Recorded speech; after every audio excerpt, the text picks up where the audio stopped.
আসসালামু আলাইকুম। আমাদের ব্রাহ্মণবাড়িয়ার ভাষায় একটা কথা আছে যে আমরা আমরা মামুরা।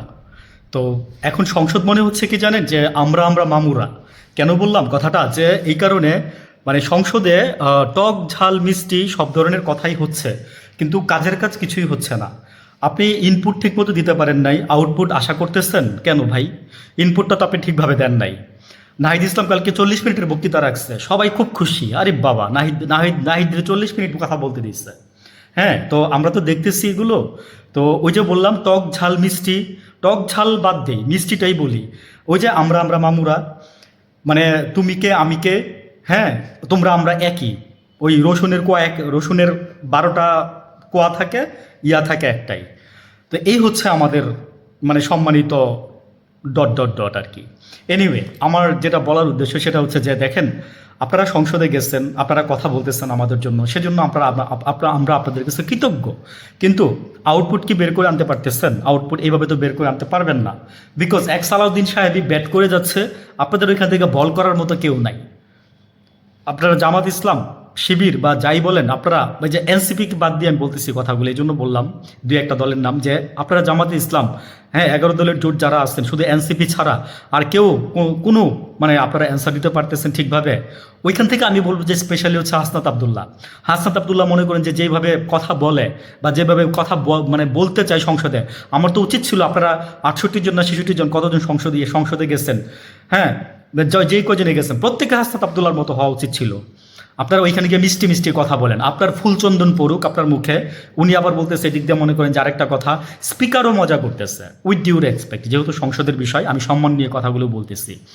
কিন্তু আমার কথা হচ্ছে যে সাধারণ জনগণ কি চায়? সাধারণ জনগণ যেটা চাচ্ছে সেটা আপনারা আদায় করে দিতে পারতেছেন? তাহলে নির্বাচনের আগে কেন আপনারা এই জনগণের কাছে ভোট চেতে গেছিলেন? আমি জামাত ইসলামকে বলতেছি বা 11 দলকে বলতেছি, কেন গেছিলেন? তো আজকে যদি ওদের ভোট যদি আপনারা রক্ষা না করতে পারেন, বা জামানত আপনি সেদিন বলতেছেন, আপনাদের সেদিন মানে দল থেকে বলতেছে, হ্যাঁ, আপনারা মানে আপনারা সংসদেও বলছেন যে আমরা সংসদেও মারামারি করব, আপনাদের মানে ভাষায় বললাম আর কি, যে আমরা বাইরেও মারামারি করব। ঠিক আছে, যে বাইরেও আমরা কথা বলবো, সংসদেও কথা বলবো, আমি একটু এমনি মজা করে বললাম। আপনারা বাইরে গিয়ে গর্জন দিচ্ছেন, যে আপনারা বাইরে গিয়ে কি গর্জন দিচ্ছেন, যে আমরা জীবন দিব, আমাদের প্রথম কাতারে আমাদের সবাই দাঁড়াই থাকবে, আপনারা পিছনে থাকবেন।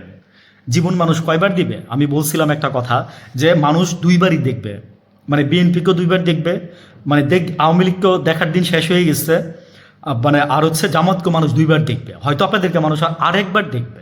তারপরে যদি না পারেন না, তাহলে ওই যে আপনাদেরও সালাম দিয়ে বাংলাদেশের জনগণের রাস্তা ঠিক করে নেবে। কিন্তু তারপরেও ওই যে আপনাদের উপরে ভরসা করবে না। আমি শুনছি যেটা, যে আপনারা এখন আতাত করে চলতেছেন, জামাত বিএনপি আপনারা আতাত করে চলতেছেন একজন আরেকজনকে। আসলে কি, মানে আমি জবের এক্সপিরিয়েন্স থেকে বলি, যখন জব করছি, আমরা তখন যখন স্যারদের সাথে কোনো কিছু করতে চাইতাম বা মিলাইতে চাইতাম বা ওনাদের সাথে মিলের অমিল হইতো, তখন আমরা ওই যে ক্রস কথা বলতাম। ক্রস কথার মানে হচ্ছে যে মানে এইটা দিয়ে ওইটা, ওইটা দিয়ে ওইটা, তারপর আরেকটু মজা করতাম, মানে একটু একটু রাগ হইতো, রাগারাগি অ্যাটসেট্রা, এগুলো দিয়ে আমরা জিনিসটাকে চাইতাম যে আমরা আউটপুটটা বের করে আনি। জামাত আপনারা কি সেই আউটপুটটা কোনো কৌশলে বের করে আনতে পারতেছেন? আপনারা বুঝেন নাই না যে বিএনপি এরকম করবে, বিএনপি এরকম করবে, আপনারা বুঝতে পারেন নাই। বলতেছেন যে আমরা যদি জানতাম, হায় রে, আমি বলছিলাম যে যেই বাসটা চোখ খাইয়ে উঠবে না, সেই বাসটার ওই যে মাটির থেকে মোটাও হয়ে উঠে, যেটা অনেক বড় হবে বাসটা। আপনারা দেখে বুঝেন নাই ওদের কথাবার্তা, ওরা অনেক অনেক অনেক হিন্স দিচ্ছে আপনাদেরকে, নোট অফ ডিসেন্ট দিয়ে দিয়ে অনেক হিন্স দিচ্ছে। এনসিপির নাহিদরা নাকি বলছিল যে গণভোটটা আগে হোক, জামাত বলছিল এনসিপি বাধা দিচ্ছে। এনসিপি তো আরেক বড় পণ্ডিত, এনসিপির চেয়ে পণ্ডিত আর কেউ আসছে নাকি এই দেশে? পুরো দলটাকে যদি বলতে যায়, এই জন্য এই পণ্ডিতের জন্য আজকে, এই ওদের পণ্ডিতের জন্য আজকে মনে করেন যে এই যে দলটার আজকে এই অবস্থা হয়েছে। তারপরে এখন আস্তে আস্তে আবার গুছাই উঠতেছেন, নারীরা চলে গেল দলটা থেকে।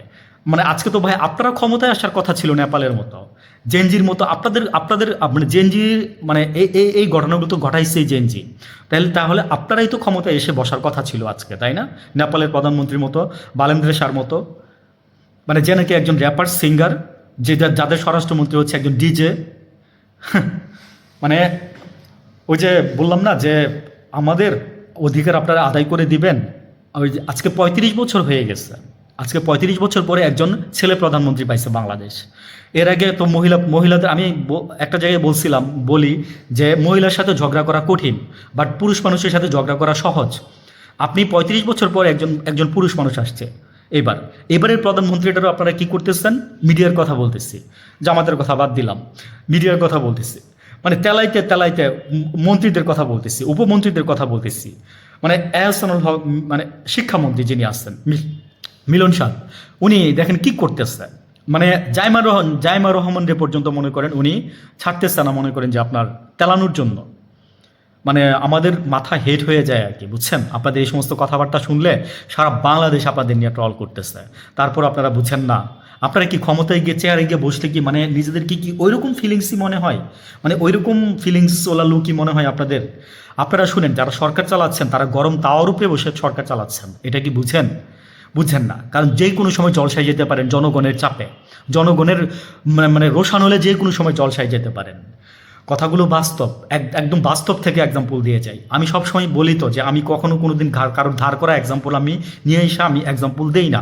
আমি আমার লাইফ থেকে আমি আমার এক্সাম্পল দেওয়ার চেষ্টা করি, কারণ আমি আমার লাইফ থেকে যদি এক্সাম্পল না দিই তাহলে আপনার হয়তো বা কোনো একটা মানে আপনি আমার কথার উপর বেস করে হয়তো বা আপনার কোনো আপনি একটা ক্ষতি নিয়ে আসতে পারেন। তাই আমি চেষ্টা করি আমি আমার লাইফ থেকে কথাগুলো বলে যাওয়ার জন্য। আপনারা যে কাজগুলো করতেছেন আমরা তো দেখতেছি, আমরা মোটেও খুশি না। আর সবচেয়ে বড় কথা হচ্ছে বাংলাদেশের মানুষ ভালো নাই, কারণ তেলের সাথে আপনার বিদ্যুৎ নাই, বিদ্যুতের সাথে পানি নাই।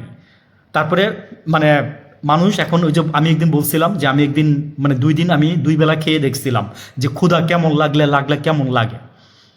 রোজার বিষয়টা ভিন্ন, সেটা আপনি মাথায় সেট করে নেন, কিন্তু আপনি একবেলা না খেয়ে দেখেন, 2 বেলা না খেয়ে দেখেন আপনার কাছে কেমন লাগে। আপনি তেল আনতে গিয়ে এই যে কৃষক কান্না করতেছে মাঠে বসে, মানে মাটি ফাইটার হইছে কান্না করতেছে, আপনারা এগুলো দেখেন না? আদিত্য আমাদের স্বরাষ্ট্রমন্ত্রী সাহেব বলতেছে যে কোনো কিছু কি বন্ধ রয়েছে? গরু চাষ, মাছ চাষ, খামার চাষ, এই চাষ সেই চাষ, কোনো কিছুই তো বন্ধ রয়ে নাই। গার্মেন্টস সেদিন একটা পাম্প আপনার এই যে গাড়ি যাচ্ছিল ইয়েতে গাজীপুরের দিকে, তেলের গাড়ি, সাংবাদিক বা জনগণরা আটকাইছে, বলছে যেটা কোন পাম্পে যাচ্ছে, পরে বলতেছে এটা গাজীপুরে যাচ্ছে। পরে সেই গাড়ি ফলো করতে যায় দেখে যে এটা একটা ইয়াতে ঢুকছে।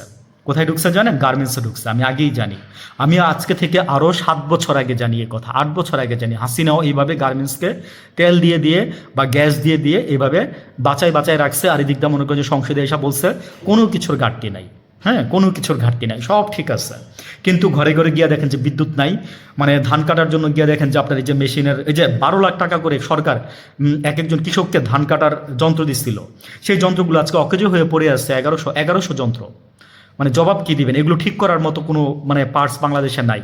আনছে কারা? এসিআই আনছে। এসিআই তো উচিত, হয়তোবা কাজ হয়তোবা করতেছে না, আমি জানি না, কিন্তু যেটা দেখলাম বা বুঝলাম সেটাই বললাম আর কি, যে পড়ে আছে কৃষকের। মানে দিন শেষে কে ক্ষতি হয় জানেন? কার বেশি ক্ষতি হয়? কৃষকেরই ক্ষতি হয়। কৃষকের ক্ষতি ছাড়া আর কারোর কোনো ক্ষতি তেমনভাবে হয় না। আমরা বাস ডুবে পানিতে পড়ে যাই, দেই মাত্র 25,000 টাকা, অথচ একটা মানুষের দাম কত জানেন? আলাদা করে একটা পার্টস বিক্রি করলে কত টাকা দাম পড়ে জানেন আপনি? মানে জাস্ট আর বললাম না এখানে। এনিওয়ে, ভিডিও বড় হচ্ছে, ভালো থাকবেন। দেশের সার্বিক অবস্থা ভালো না, সামনে হয়তো বা আরও খারাপের দিকে যেতে পারে, কারণ যুদ্ধ সামনের দিকে চলমান আমার ধারণা, আমি আমার পারসেপশন থেকে বললাম। ভালো থাকবেন সবাই, আসসালামু আলাইকুম।